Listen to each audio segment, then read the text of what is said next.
Okay, I think I got most of the accessories I wanted to put on it.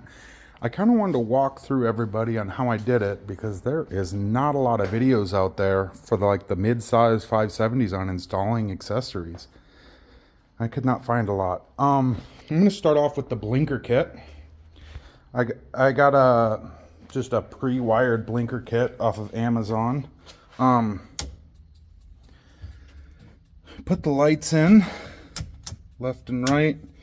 You got your hazard, and I'll kind of walk you through. You also got a horn.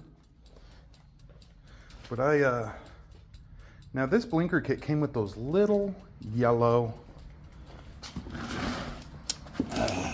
these guys, and I just thought those looked absolutely ugly, and I was not going to drill holes in it, so I got these little LED strips, ran them in the light there. Won't really be able to see them. Now in this blinker kit, it says to hook your blinker up to the taillight, and I didn't do that. I ran them up through the light. I wanted my blinkers to be separate from my brake kit, or my brake lights. So that's what we did. Pretty much I have to really figure out, I gotta do a lot of wire organizing here yet. Haven't quite done that. But I ran it straight down through there. And what I actually did is ran a tray cable. And if anybody knows what a tray cable is, it's this stuff. Except it's like 12 conductor. And it's got a very thick sheath on it. I ran that all the way back. And I put it pretty much right here. And I kind of just wanted to run a tray cable, so all I have to do is do this once. This has plenty of switch legs in it, whatever I need to do. And then I ran it, left them long enough, and it reached to both corners. And then installing this was a tricky thing. I kind of wish it was up a little bit more, but what do? Ran that through the steering column. That's pretty much it for the blinker kit. And all I've really used so far is one of those connectors. That's it. Out of all the accessories I did, because I installed this guy. One of those pre-switched, and it's got 60 amps there. You hit it, and then you hit this thing off of your main. But it's that. And it's got 8 switches. I would rather do that than cut a bunch of switches in here. I haven't put my dash back yet, but let's just start off with the first thing. So I ran a tray cable not only to the back, but up this arm here, up this arm, and then into the roof part. It was a 10 wire tray cable for my radio, my lights on my mirror, my LED bar up front, and then my 2 lights, cubed lights in the back. And I ran that up.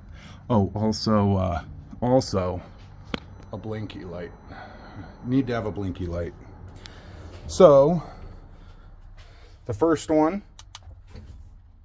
really bright, like that. Number 2 is my cubes in the back. 3 is the inside light, which, by the way, this mirror and the light is like bright as heck. I'm really happy with that. Now, I haven't labeled these yet. I don't think there's anything on that. This thing is my Android Auto. I have a screen. You can pick one of these up for like 80 bucks. And it's, I mean, it's not a the Polaris thing, but you can play your music on it, which Bluetooths to your radio. You can do maps, anything Android Auto or Apple CarPlay. You can do it for 80 bucks. No brainer. So that's my radio. And I had a little music playing there. And then there, the last one is the blinky light, like moving snow or something. So everything I pretty much just connected into my tray cable up here, ran it all the way down, let it long enough, and I just landed it under my fuse box. This thing I would totally get again. Now, I haven't seen any major flaws with it yet, which I haven't used it very much yet, but the simplicity of how that all works in there is amazing. I love it. Now, the Android, or the Apple, the Android Auto, it comes with this DC adapter. Now, I would all be about just cutting this off and landing it under there, but I would have to assume, yeah, the output is not 12 volts. So there's some sort of a driver in here or something to run the Android Auto. So I just got one of these from your auto parts store, and I landed under there. I'm going to tape that up real good, though. Got to do a lot of wire connecting and everything. And then the light bar I got on it is absolutely freaking huge. I kind of wish I didn't get such a big one, but I guess it goes the whole way. It goes a half an inch over on each side.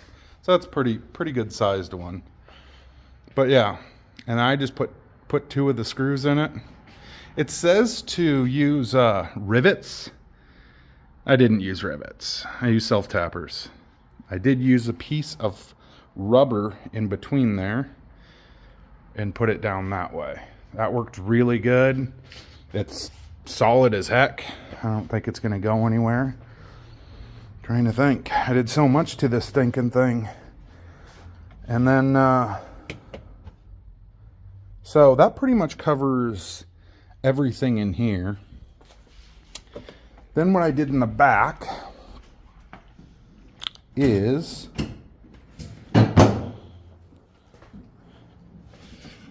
I put these 2 lights in the back for my reverse lights. Now, anybody wondering where that is on the Ranger, well, I'd like to know myself, but I did find 2.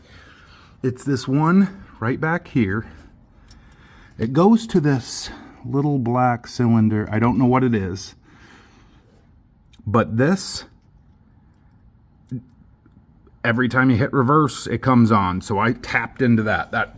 Somebody's gonna probably tell me that's not where you're supposed to do it, but that's where I found it.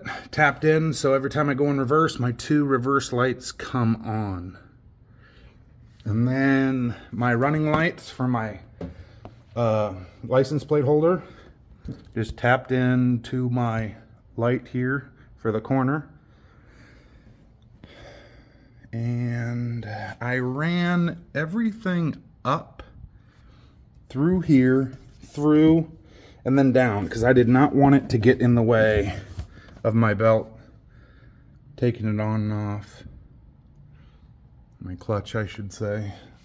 Other than that, that tray cable really worked out good. And it's pretty strong. I don't think I'll have any problems with that. The blinky light, it comes with screws, but I didn't screw it down. What I did is I took some double-sided sticky tape, the 3M, the good stuff, and I put a couple layers on it. I did put a hole where the cord goes through, but I will caulk that. Put a little something on it. The hole's really small, and I did it around the corner, so somewhere where water doesn't bead up. Yeah. And then last but not least, the mirrors. And just so you know, the mirrors I got, it walks you through like the first 5 or 6 pages that you need these templates. It tells you to use the templates. And then about on page 6 or 7, it goes, hey, if you have a mid-sized, you don't use the template. You take these 2 plugs out and you drill the 2 holes from the plugs, which Polaris already has them there for you. And you use the screws. It was super duper easy. So that worked out really good. So that's about it that I can think of. Now I got a lot of wire cleaning up to do because it looks like a mess in here. All right. See you in the next one.